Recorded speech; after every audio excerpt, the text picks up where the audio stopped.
Tentang dipenjara ketika Galbay di es pinjam, di kredit pintar, di EasyCash dan PayLater. Cuman PayLater ini dia tidak menyebutkan ya nama aplikasi PayLaternya itu apa, kan banyak juga aku laku PayLater, ada Shopee PayLater, ada kalau sejenis PayLater ini banyak teman-teman. Dan saya mau bahas ini buat teman-teman semuanya.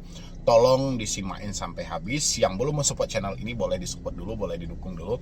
Karena satu supportan dari Anda menjadikan saya makin semangat untuk terus mengedukasi. Oke teman-teman semuanya. Ini ada satu pertanyaan dari salah satu subscriber saya juga ya. Di sini dia menyampaikan, Assalamualaikum, selamat pagi abang. Waalaikumsalam, selamat pagi juga ya. Bang, minta pencerahan bang, saya ada cicilan di pinjol KP dan saya sudah nggak kuat bayar. Apakah Galbay jalan keluarnya? Oke, kalau memang sudah tidak kuat bayar, Galbay adalah jalan keluarnya. Ya meskipun kita tidak Galbay pun, kan katanya kan sudah tidak kuat lagi membayar, berarti kan sudah lemah kan. Duit itu sudah nggak ada gitu loh. Ya mau tak mau kita mau membayarnya pakai apa coba? Dianalisa dulu teman-teman semuanya. Kalau Anda paksain gali lubang tutup lubang, hutang yang makin bertambah. Mau tidak mau, dia berhenti dulu kalau memang sudah tidak kuat. Ya, paham ya teman-teman semuanya? Mau tidak mau harus berhenti dulu kalau memang sudah tidak kuat. Karena kalau Anda paksain, hutang yang kecil ini bisa menjadi besar loh. Ya. Habis itu lagi, saya galop entulop mulu bang. Cicilan saya ada di es pinjam, kredit pintar, EasyCash, PayLater. Mohon pencerahannya. Itu kesalahan teman-teman semuanya. Makanya saya bilangin, gali lubang tutup lubang ini benar-benar harus dihentikan. Harus dihentikan dulu. Kalau memang sudah tidak kuat, ya sudah, nggak ada masalah. Ya, di beberapa hal kan saya selalu sampaikan itu, beberapa video saya selalu sampaikan. Yang Anda takutin itu apa sih sebenarnya gitu loh, sehingga begitu besar keinginan Anda untuk gali lubang tutup lubang, padahal Anda sudah tahu ini hutang yang pertama aja nggak mampu bayar, gimana dengan yang kedua, gimana dengan yang ketiga gitu loh. Ini yang harus dipikirkan teman-teman semuanya. Sementara kita ketika sudah melakukan yang namanya gali lubang tutup lubang, untuk menutupi satu aplikasi kita butuh dua aplikasi, kan kita bisa melihat tuh contoh, kita mau bayar nih utang di 3 juta di aplikasi awal gitu loh. Habis itu kita download aplikasi kedua. Aplikasi kedua kita mengajukan berapa? Kan nampak itu. Apakah sesuai dengan yang kita ajukan atau tidak gitu loh. Oh ternyata ketika kita klik dengan jumlah 3 juta, dia tulisannya masih abu-abu. Berarti Anda belum bisa berhak mendapatkan di pinjaman 3 juta. Bagaimana dengan 1,5? Kan kita bisa menilai, sementara kita harus menutupi 3 juta. Kalau kita hanya diberikan 1,5, sementara nanti kita harus membalikan 2 juta, kita butuh dua aplikasi nih. Jadi yang mau kita tutup hutang 3 juta, yang mau kita buka hutang 4 juta. Itu harus dipikirkan teman-teman semuanya. Jadi jangan asal ceroboh aja, langsung galop entulop. Asal lagi ada yang masih cair, hajar terus, hancur Anda nanti. Karena pada akhirnya Anda akan mentok teman-teman. Anda akan mentok gitu loh, itu pada akhirnya. Karena pada akhirnya tidak ada satu usaha pun yang bisa menang melawan hutang. Hutang apapun gitu loh, kalau ini Anda lakukan secara terus-menerus, pada akhirnya Anda akan ditumbangkan oleh hutang itu. Ya. Habis itu lagi di sini, saya galop entulop mulu bang. Cicilan saya ada di es pinjam, kredit pintar, EasyCash, PayLater. Mau pencerahannya. Apakah kalau saya Galbay saya bisa masuk penjara? Bang, nggak ada hubungan dari ini, nggak ada gitu loh. Selagi Anda Galbay karena ketidakkuatan, kan Anda sampaikan tadi, saya sudah tidak kuat lagi mencicil pinjol tersebut gitu loh. Saya sudah tidak mampu lagi melanjutkan pembayaran tersebut. Kalau Anda membayangkan apakah kita akan dipenjara gara-gara tidak mampu bayar di es pinjam, gara-gara tidak mampu bayar di kredit pintar, EasyCash dan PayLater, itu salah. Ya, nggak ada ranah hutang piutang ini, ranahnya ke pidana, arahnya ke perdata. Itu pun kalau pihak pinjolnya mau. Ya, tapi kan kebanyakan pihak pinjol kan tidak mau. Kalau misalnya mereka mau melakukan, mereka kan tidak perlu menyewa debt collector terlalu banyak, menagih terlalu lama, kan tidak perlu. Begitu dia tahu orang ini berpotensi untuk tidak membayar lagi, apa salahnya dia ajukan aja ke ranah hukum gitu loh. Tapi nggak semudah itu. Ya, pinjol pun akan mempertimbangkan dengan matang untuk proses-proses ke jalur hukum. Habis itu, kalau yang Anda bayangkan Anda akan dipenjara, kemarin saya juga sempat bikin video, kalau semua yang Galbay pinjol itu dipenjara, penjaranya penuh. Ya, penjaranya nggak muat lagi. Penjara di Indonesia ini sudah over. Ya, sudah over banget. Jadi sudah nggak memadai lagi kapasitas mereka itu. Makanya teman-teman nggak usah membayangkan sesuatu yang rasa saya itu sangat merugikan diri Anda sendiri. Untuk Anda yang mengalami telat bayar di S-Pinjam, Kredit Pintar, EasyCash, dan PayLater ini ya. Jadi saya berharap berdamailah dengan pemikiran, jangan gali lubang tutup lubang.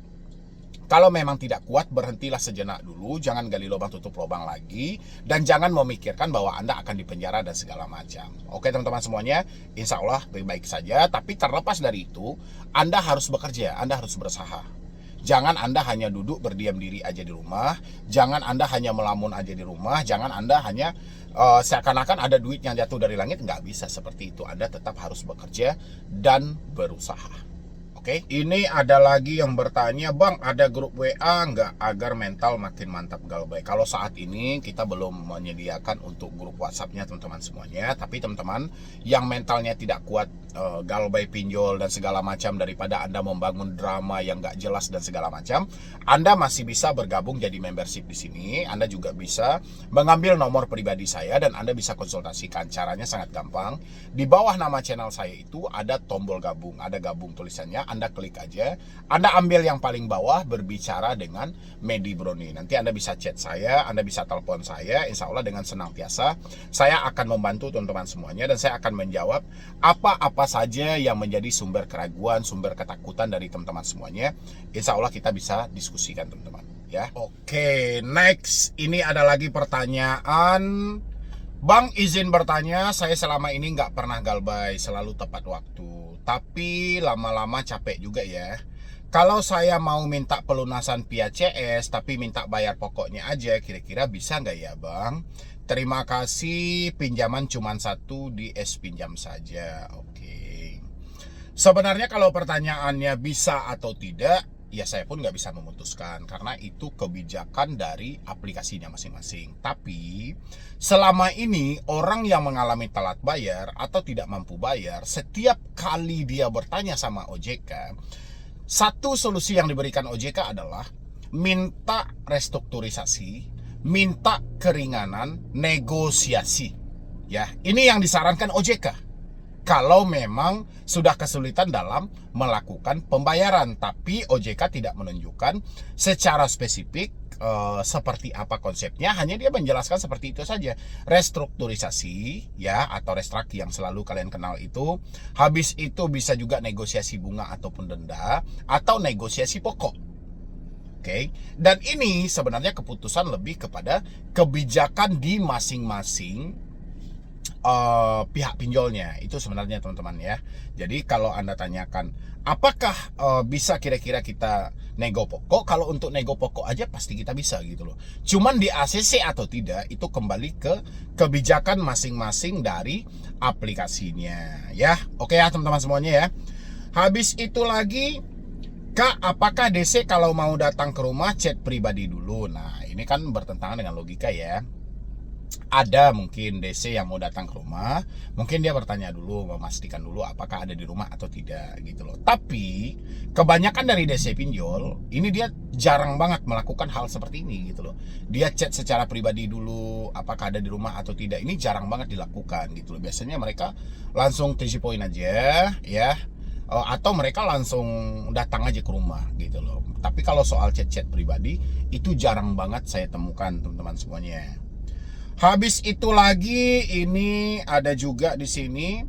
Bantu dong kakak caranya agar bisa dikasih tempo untuk membayar pinjol. Kalau misalnya kamu dikasih tempo perpanjangan waktu atau perpanjangan tenor, memang ini banyak ya disarankan oleh pinjol-pinjol itu disarankan. Tapi kebanyakan dalam perpanjangan tenor ini atau perpanjangan masa pembayaran ini, mereka selalu meminta uang perpanjangan. Tapi terlepas dari hal itu, kalau memang kamu ada itikat baik dan kamu sarankan aja, Bu, bisa nggak saya minta waktu lagi? Mungkin kayaknya dalam bulan-bulan ini saya agak kesulitan untuk membayar. Bagaimana kalau bulan depan? Bagaimana kalau bulan depan lagi? Gitu. Coba dipertanyakan aja dulu ya. Mana tahu mereka ada program-program yang saat ini sedang Anda minta, gitu. Oke? Dan habis itu lagi di sini apa ini? Assalamualaikum Bang, bagaimana kalau DC ambil motor Bang? Pembiayaan dari MCF, saya dikasih waktu 1 minggu Bang untuk menembusnya. Nah, ini suatu kesalahan juga ya dari teman-teman semuanya. Kalau kita telat dalam pembayaran kendaraan, ini berbeda dari pinjol ya teman-teman. Kalau kita telat dalam pembayaran kendaraan, kalau misalnya kita menunggak 1 bulan atau 2 bulan, seharusnya unit yang menjadi jaminan tadi ya, atau objeknya yang menjadi jaminan, itu jangan diserahkan dulu kepada debt collector atas alasan apapun kalau kita masih menyatakan sanggup. Oke, itu kalau kita masih menyatakan sanggup. Berbeda hal kalau misalnya kita sudah menyatakan tidak sanggup dan tidak mampu lagi bayar. Ini berbeda jalur teman-teman. Contoh, Anda kredit motor misalnya, Anda udah nunggak nih 2 bulan, kemungkinan saya nggak bisa lagi nih melanjutkan. Saya mau deh membalikan sama leasingnya aja, mungkin saya akan minta sedikit deh kompensasi atau apa gitu loh, atau mereka mungkin ngasih saya santunan dan segala macam. Itu sah-sah aja ya. Tapi kalau Anda masih menyatakan mampu, Anda masih menyatakan sanggup, tiba-tiba ada debt collector yang datang atau eksternal yang datang memaksa Anda untuk menyerahkan unit tersebut, sementara Anda masih menyatakan mampu, saat ini mungkin terkendala aja, pertahankan unit tersebut ya, karena mereka tidak boleh melakukan penarikan eksekusi walaupun itu mereka sudah membawa yang namanya sertifikat jaminan fidusia.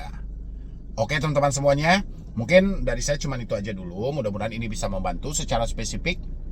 Nanti saya akan bahas lagi soal kredit-kredit motor ini atau kredit-kredit mobil ini, biar teman-teman semuanya juga bisa paham. Oke teman-temanku, jadi sekian dulu dari saya, Medi Broni. Wassalam.